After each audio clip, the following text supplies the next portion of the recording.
How to change password on Twitter. Hello everyone, welcome back to my channel Tech TV. In this tutorial video, I will show you guys how you can change password on Twitter. So let's get started. Firstly, make sure that you have X application, that means Twitter application, installed on the device and you are logged in into your account. Now open your account and click on the profile icon at the top left corner. Again click on settings and support and again tap on settings and privacy.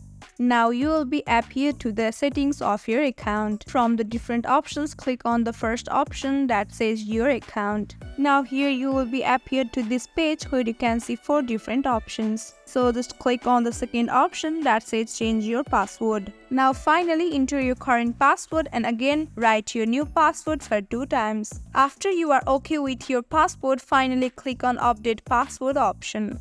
And that's it. Within some seconds your password in Twitter account will be updated. So there you have it. In this easy and simple way you can change password on Twitter. Thank you for watching till the end. Don't forget to drop a like and subscribe to my channel. We'll meet you on next video. Till then, stay tuned. Bye bye.